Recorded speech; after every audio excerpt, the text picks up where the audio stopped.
எல்லாருக்கும் வணக்கம். இன்னைக்கு உலக புத்தக தினம். இந்த ஒரு சிறப்பான நாள்ல ஜனா தொகுத்திருக்கிற இந்த அற்புதமான விளக்கத்தை வச்சு புத்தகங்களோட சக்தி வாய்ந்த உலகத்துக்குள்ள நாம எல்லாரும் ஒரு பயணம் போகலாம். வாங்க ஆரம்பிக்கலாம். யோசிச்சு பாருங்க, ஒரு துப்பாக்கி கொண்டு உடலைத்தான் காயப்படுத்தும். ஆனா ஒரு புத்தகத்துல இருக்கிற வார்த்தைகள், அது ஒரு தலைமுறையோட, ஏன் ஒரு முழு சமூகத்தோட சிந்தனையையே மாத்தி அமைக்கக்கூடிய சக்தி வாய்ந்தது. மார்ட்டின் லூதர் கிங்கோட இந்த பவர்ஃபுல்லான வார்த்தைகளோட நம்மளோட இந்த உரையாடல தொடங்கலாம். அப்போ புத்தகம்னா உண்மையிலே என்ன? அது வெறும் காகித கட்டே இல்ல, அது ஒரு புதையல் பெட்டி மாதிரி. அதுக்குள்ள அறிவு, அனுபவம், கற்பனை, சிந்தனைன்னு எல்லாமே இருக்கு. நம்மளோட வரலாற்ற பத்திரமா வச்சு அடுத்த தலைமுறைக்கு கொண்டு போய் சேர்க்கிற ஒரு டைம் மிஷின்னு கூட சொல்லலாம். சரி, எல்லாம் ஓகே. ஆனா இந்த ஃபாஸ்டான டிஜிட்டல் உலகத்துல எதுக்கு நாம உட்காந்து புத்தகம் படிக்கணும்?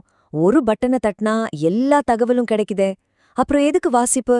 அதோட உண்மையான பவர் என்ன? வாங்க பார்க்கலாம். வாசிக்கிறதுனால கிடைக்கிற நன்மைகள் 1-2 இல்ல, நிறைய இருக்கு. அதுல ஒரு 5 முக்கியமான விஷயத்த ஜனா அந்த தொகுத்திருக்கார். முதல்ல, நம்ம அறிவை அது அதிகப்படுத்துது. 2வது, எதையும் ஆழமா யோசிக்கிற, அதாவது கிரிட்டிக்கல் திங்கிங் திறனை வளர்க்குது.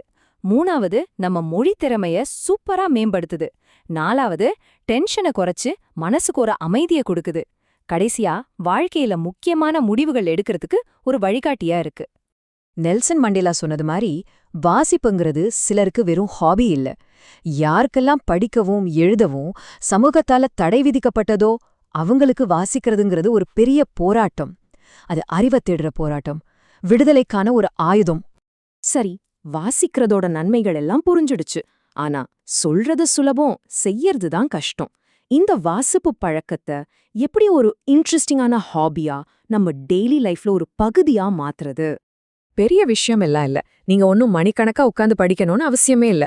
ஒரு நாளைக்கு வெறும் 20 நிமிஷம் இல்லனா ஒரு 30 நிமிஷம், அவ்வளவுதான். இந்த சின்ன நேரத்தை வாசிப்புக்காக ஒதுக்கினாலே போதும்.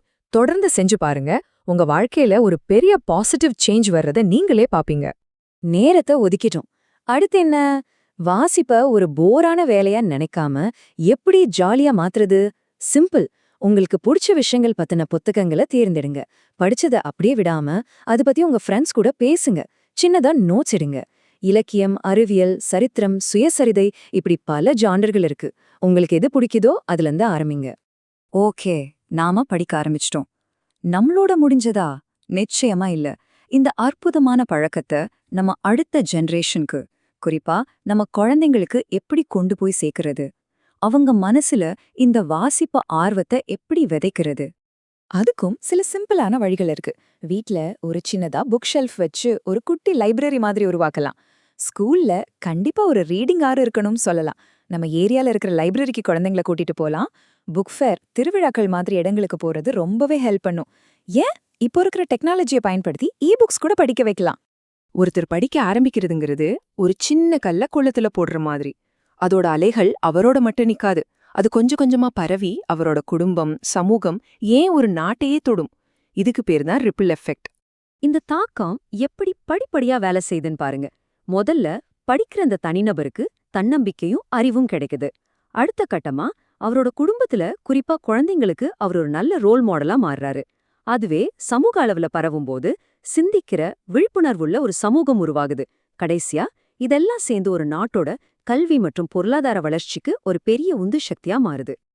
இப்படிப்பட்ட புத்தகங்களை நாம உலக அளவுல கொண்டாடுறதுக்கு ஒரு ஸ்பெஷல் நாள் இருக்கு. அதுதான் உலக புத்தக தினம். இந்த நாள் எப்படி உருவாச்சு தெரியுமா? அதுக்கு பின்னாடி ஒரு சுவாரஸ்யமான கதை இருக்கு. எல்லாம் ஆரம்பிச்சது ஸ்பெயின்ல இருக்கிற கெட்டலோனியா பகுதியில.